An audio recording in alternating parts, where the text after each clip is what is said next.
ഇന്ന് രാവിലെ എണീറ്റ ഉടനെ തന്നെ എന്റെ ബ്രേക്ക്ഫാസ്റ്റ് കുക്കിംഗ് സ്റ്റാർട്ട് ചെയ്ത് പാത്രമെല്ലാം കഴുകി സ്റ്റൗവിൽ പാത്രം വെച്ച് പാല് തിളപ്പിക്കുകയാണ് ചെയ്യുന്നത്. ഏകദേശം 250 ml മിൽക്ക് ഉണ്ടാവും. തിളച്ച ഉടനെ തന്നെ ഞാൻ അതിൽ ഒരു 30 to 40 gram ഓട്സ് ആഡ് ചെയ്യും. അതും കഴിഞ്ഞ് നേരെ എഗ്ഗ് ബോയിൽ ചെയ്യുന്ന പരിപാടിയിലാണ്. 7 എഗ്ഗ് എടുത്തിട്ടുണ്ട് ബോയിൽ ചെയ്യാൻ വേണ്ടിയിട്ട്. എന്റെ മോർണിംഗ് ഉള്ള റെഗുലർ ബ്രേക്ക്ഫാസ്റ്റ് ആണ് നിങ്ങൾ കാണുന്നത്. ഓട്സ്, എഗ്ഗ്, സൈഡായിട്ട് ഒനിയൻ എടുത്തിട്ടുണ്ട് അതിന്റെ കൂട്ടത്ത്. ഇതും കഴിച്ചതിന് ശേഷം നേരെ പൈനാപ്പിൾ വാങ്ങാൻ പോയി. 5 കിലോ പൈനാപ്പിൾ 100 rupees ഉണ്ടായിരുന്നുള്ളൂ. ഞാൻ ഒരു 5 കിലോ മേടിച്ചു.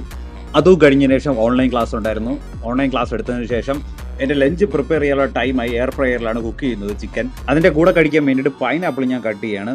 ലഞ്ചിന് വേണ്ടിയിട്ട് ഞാൻ എടുക്കുന്നത് ബോയിൽഡ് പൊട്ടറ്റോയും ചിക്കനും പൈനാപ്പിളുമാണ്. നെക്സ്റ്റ് പ്രീ വർക്കൗട്ടിലോട്ടാണ് പോകുന്നത്. പ്രീ വർക്കൗട്ടായിട്ട് പൊട്ടറ്റോയും വെജിറ്റബിൾസും ചിക്കനും എടുക്കുന്നുണ്ട്. അതും കഴിഞ്ഞ് നേരെ ജിമ്മിൽ വന്നിട്ട് സ്നാച്ചിന്റെ വാം സെറ്റ് ആണ് ചെയ്യുന്നത്. ഫ്രീ ബാറിൽ വാം സെറ്റ് കഴിഞ്ഞതിന് ശേഷം 40-ലും 50-ലും 3 സെറ്റ് വീതം ചെയ്തു. നെക്സ്റ്റ് ക്ലീൻ ആൻഡ് ജർക്കാണ്. 50-ലാണ് സ്റ്റാർട്ട് ചെയ്യുന്നത്.